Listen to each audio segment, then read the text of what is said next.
सूरज चव्हाण यांच्या संदर्भात बातमी। सूरज चव्हाण 22 जानेवारीपर्यंत ईडी कोठडीमध्ये। विशेष ईडी न्यायालयाचा आदेश। कोरोना काळातील खिचडी घोटाळा प्रकरणी त्यांना अटक।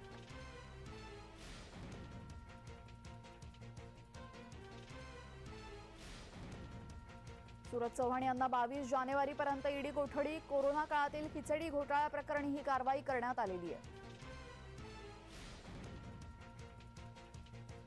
या संदर्भात सूरज चव्हाण यांच्या वकिलांचं काय म्हणणं आहे पाहूयात।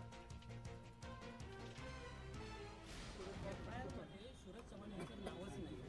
त्यांनी जी अरेस्ट मेमो बनवला आणि त्यांनी जी रिमांडसाठी जी कारणं दिलीत ना, त्या कारणामध्ये त्यांनी फक्त एकच कारण सांगितलं आहे की जी सूरज चव्हाण इन्व्हेस्टिगेशनच्या वेळेला फक्त इव्हीएसचं उत्तर देतात, हे एवढं एकमेव कारण दिलं आहे। पहिली गोष्ट त्यांचं एफआयआरमध्ये नाव असं नव्हतं, विदाऊट त्याचं नाव अरेस्ट केलं।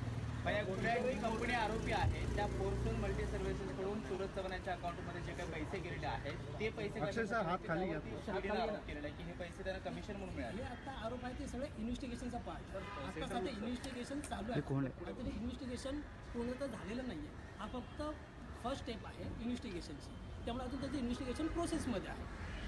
सर, ईडी कोठडी दरम्यान काही दिलासा देखील माननीय न्यायालयाने सांगितलं की तर या संदर्भात आलेल्या राजकीय प्रतिक्रिया आपण पाहूयात। शिवसेना सोडून शिंदे गटात आला नाहीत तर तुमच्यावर एजन्सी मार्फत कारवाया केल्या जातील, तुम्हाला तुरुंगात टाकलं जाईल, अशा प्रकारच्या निरोप, धमकीवजा निरोप त्यांना येत आहेत। सूरज चव्हाण यांनी ऐकलं नाही, ते चौकशीला सामोरे गेले। 2 दिवसापूर्वी जो जनता न्यायालय आम्ही केलं आणि त्याचा जो एक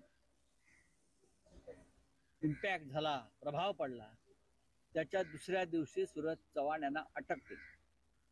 ही राजकीय अटक। अशोक चव्हाण त्यांनी त्यांचं समर्थन केलेलं आहे। तुम्ही त्या प्रश्नाशी बरंच निगडीत आहात। अशोक चव्हाणांनी काय कर्नाटकच्या मुख्यमंत्र्यांचं समर्थन केलंय?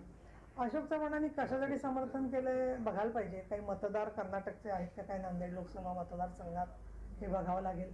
परंतु मुद्दा असा असतो की काही विषय असे असतात की आता पाण्याचे लवाद किंवा शिक्षण विषयक काही प्रश्न असतात, त्याच्यासाठी आसपासच्या राज्यांमध्ये जाणं येणं लोकांचं चालू असतं। त्यामुळे अशा मुद्द्यांच्यावरती आलं तर ते काही दुसरा देश नाहीये। परंतु या संदर्भामध्ये तुम्हाला कल्पना आहे